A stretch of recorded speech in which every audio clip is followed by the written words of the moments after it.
வேங்கை வயல் பிரச்சினைக்கு தான் செல்லவில்லை என சில அற்பர்கள் விமர்சிப்பதாக விசிக தலைவர் திருமாவளவன் தெரிவித்த கருத்து குறித்து தாவேக்கு துணை பொதுச் செயலாளர் ஆதவர்ஜுனா கருத்து தெரிவித்துள்ளார்.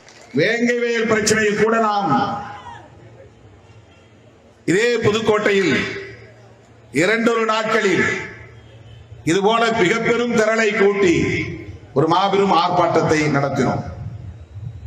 அதுவும் டிசம்பர் 31ஆம் தேதி 26ஆம் தேதி அந்த சம்பவம் நடந்தது என்று கருதுகிறேன். 4-5 நாள் இடைவெளியில் 5000 பேரை திரட்டி ஒரு மாபெரும் ஆர்ப்பாட்டத்தை நடத்தினோம். எல்லோரும் அடுத்த நாள் புத்தாண்டு கொண்டாட்டத்தில் மூழ்கி இருந்தார்கள். விடிந்தால் புத்தாண்டு, இரவு நேரத்தில் புத்தாண்டு கொண்டாடுவார். புத்தாண்டு கொண்டாடுகிற மனநிலையில் இருக்கிற போது போராட்ட களத்தில் நின்ற இயக்கம் விடுதலை சிறுத்தைகள் கட்சி. ஆனால் சில அற்பர்கள் வேங்கை வயலுக்கு திருமாவளவன் போனானா என்ற கேள்வியை எழுப்புவார்கள்.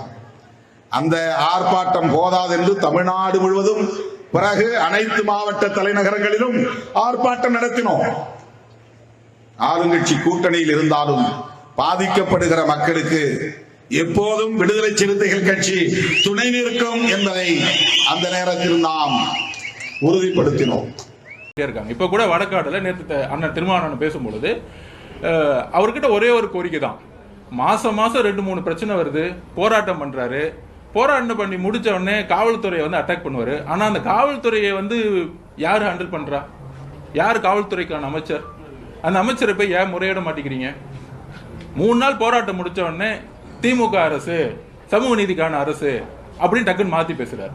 சோ இன்னைக்கு தலித் மக்கள் கடுமையான அதிருப்தியில, அதுதான் அன்னைக்கே நான் குரல் கொடுத்தோம். வேங்க வயல் பிரச்சனையில உண்மையான நேத்து கூட பேசும்போது சொன்னாரு, நான் வேங்க வயல் போலையா, தவறான தகவல் கொடுக்குறாங்கன்னு.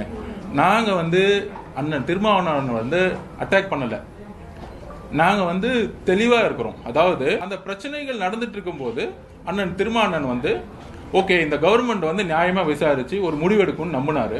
ஆனால் யாரு அந்த மலம் தண்ணீர் குடிச்சாங்களோ அதே மக்கள் கலந்துக்கிட்டேன்னு ஒரு போலீஸ் ரிப்போர்ட் கொடுக்கும் பொழுது, அதுக்கப்புறம் அந்த வேங்க வயல்ல அறிவிக்கப்படாத ஒரு எமர்ஜென்சியை போட்டு, ஏன் விசிகாவுடைய தோழர்கள் துணை பொதுச் செயலாளர்கள் நிறைய பேர் போகும்போது கூட ஸ்டாப் பண்ணாங்க. நிறைய பேர் அதுக்கு எதிராக அறிக்கை கொடுத்தாங்க. அண்ணன் எனக்குடைய தகவல் படி அண்ணன் திருமா அவர்கள் அங்க போகணும்னு முயற்சிக்கும் பொழுது காவல்துறையில் இருக்கக்கூடிய உளவு பிரிவு அங்க போகக்கூடாதுன்னு நிப்பாட்டிட்டாங்க. இதுதான் நான் கொஸ்டின் கேட்டேன்.